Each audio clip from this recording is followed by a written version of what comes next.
But before we get into hockey, last week when we talked, the Blue Jays still had a shot. Uh-oh. They're no longer in there.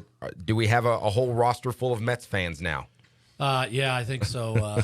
Johan and I were on suicide watch there in Game 6, so it was a little rough for us. But we do have some Mets fans in our room. Matty Zace from New York, and loves the Mets. Grew up worshiping them. He said if they lose, he's not sure what he's going to do himself. But, well, you know what? You can take that anger and focus it on the opponent there next time they get on the Saturday ice. night. Yes. Yeah, that's right. That's exactly right. Let's talk about the game Saturday night. You guys were home against Toledo. My son and I were actually there to watch the game, and Jimmy and I were talking, and I told him Monday, I said, what I saw, you had mentioned that obviously you guys are trying to bring a lot of speed to this team, and it looked like that is the case from a fan perspective, that you got some very quick guys on this team. It looked to me like there was about 3/4 of that game spent on Toledo's side of the ice, and you just couldn't get that puck into the net. So what was the problem, and how do you fix it? Well, I think we almost have to manufacture goals at this point. One a game just isn't going to do it. I think the great thing is defensively we're only allowing 2 goals per game, so we're doing very well in that category. But, we need to find a way to get more goals, and I think it's directing more shots to the net, getting more traffic to the net. Maybe something will bounce off us and go in, or we can grab a rebound. We need to get some goals from the dirty areas, which is at the crease where you're going to get cross-checked, you're going to get hit to try and score. And, we just got to find a way to get some crazy bounces and get some to go in and get our group confident. Like I said, we're very young. I'm very excited by the group. I think, it's a great group of kids, and I think once they get confidence that they can win at this level, we're going to be very tough to beat. But it hasn't happened yet, and everybody I think is still wondering, what do we have to do to win? We're out shooting opponents, and like you said, outplaying them. I thought the first and third we were very good. The second period, for some reason, the first 2 games has been a little bit of a lull for us. But it seems like when we get that desperation, the last 6-7 minutes of a game, or when we score, like when Fawcett scored, we take the game over and play with that desperation. I think we need that desperation in the first period right off the bat, and we won't have to worry about the third period. It'll be taken care of by then. Is there a way to get them to play with that desperation from the start all the way through to the end? Like you said, there's a bit of a lull there in the second period for whatever reason. Yeah, I think with this young group, I think they just got to come out with that desperation, and the losses, the 2 losses obviously have got to start stinging, and we've got to want to do something about it right away and continue doing it for 60 minutes. And a lot of young guys have spurts here and spurts there, and they need to get some consistency to their game and fire on all cylinders for the whole game. Well, one of the things you bring up, speed and battling in the crease. Sometimes speed can be linked in with finesse, maybe is the word. And hockey, you got to get tough too. And you're talking about younger guys, they're just now getting into this level.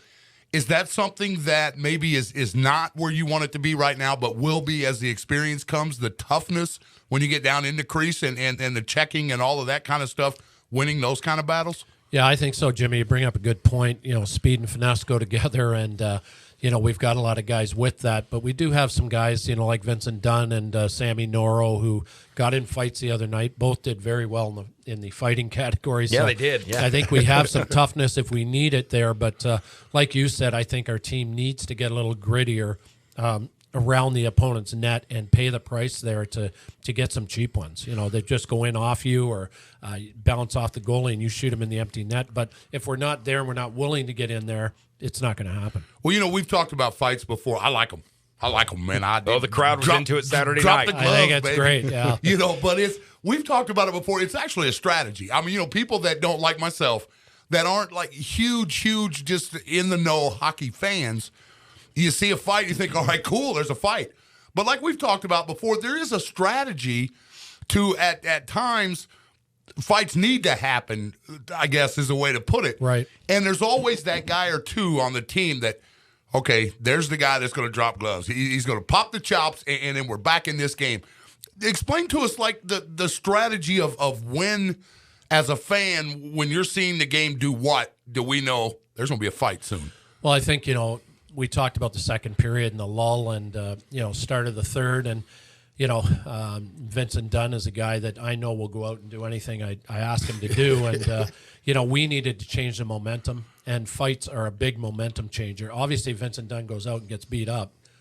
That's not going to change anything. But, he's the type of kid that's going to go out, get the crowd going, spanks a kid, gets up, gets his arms going with the crowd, and it just changed everything. And we were like going this way after that fight.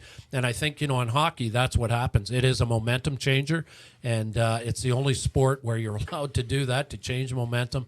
And we have a couple of guys that can do that for us. And I think the fans are real excited about that aspect of our team that we never saw last year. That if we are losing, we can do something about it. And we got people that will go out there and do something about it and, change the course of the game. And, of course, we scored after that. Fawcett got it going, and we were all over Toledo after that. Unfortunately, didn't get the tying goal. But, Vincent Dunn is a game changer. Is the fight, is it like a bar fight? You just go after the biggest, toughest guy in there once you realize, hey, look, I'm going to fight. It's his game on.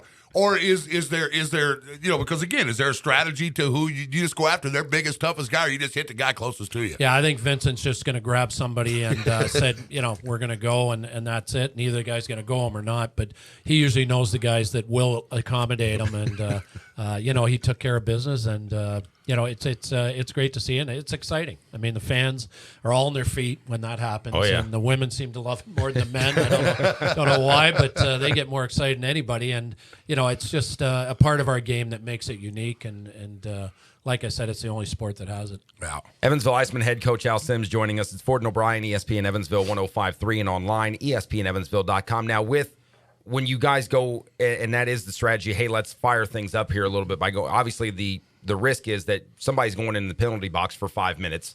And then there was an incident, I can't remember which one it was, but one guy went in for 5 minutes for fighting, and I think each team had a guy go in for 10 for continuation. Continuing in the altercation. Yeah, continuing the. Yeah. Is that, do you have to pick your battles, for lack of a better term, no pun intended, because you know that you're going to lose that guy for 5 or maybe another guy for even 10 minutes? Yeah, I think, you want to make sure the right guys are doing it, and we don't want our top players into that category. But, if it happens, it happens. But usually, we're taking one of their guys off the ice as well. And if we can take a better player off the ice, that's good for us.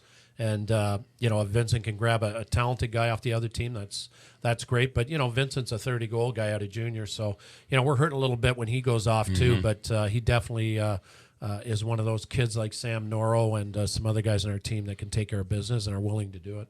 Now, much like we've discussed, it feels like every week, at least last season, and I'm sure we'll discuss it a lot this season, with this league being a professional league, but, you've got the NHL, AHL, ECHL, a lot of movement, a lot of roster turnover, and you guys recently lost defenseman Chris Carlisle. He got called up to Binghamton, who he signed with them back in July and spent most of his training camp up there with him.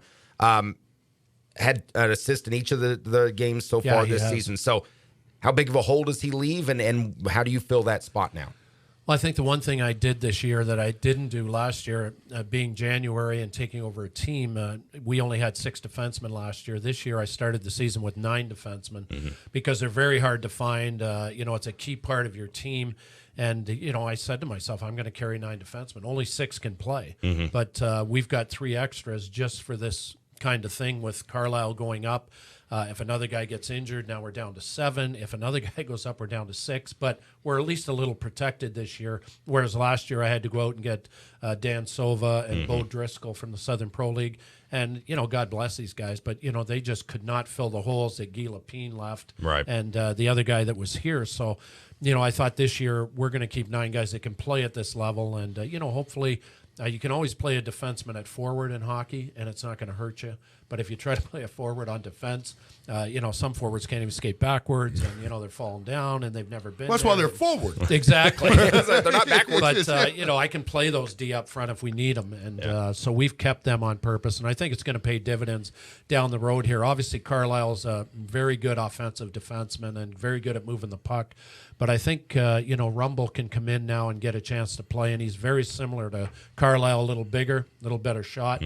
But I think Rumble can do the job, so hopefully we won't miss him too much. Well, you guys hit the road this weekend, 2 games in South Carolina. You got the Swamp Rabbits, formerly known as the name. That sounds scary. Formerly known as the Road Warriors of Greenville, South Carolina. Right. And then you'll take on the Stingrays in Charleston on Sunday. So game plan going into these two games to get the first win of the season, hopefully 2 wins this weekend? Well, I think it's great for our guys to get on the road. I think another game at home would have been a lot of pressure on a young bunch of guys, and I think getting on the road is going to be an escape, a breath of fresh air, not playing in front of your home crowd and not having as much pressure on them. I think they can go out and play and hopefully around the net relax and score some goals. But, I've seen Greenville and South Carolina play, and, we can compete with those teams, and we've competed with a good Toledo team, and I think, all this team needs is a win to really flip the team and the page, and the attitude and the confidence and everything it could be a real fun group to coach once they start winning and get some cockiness to their game.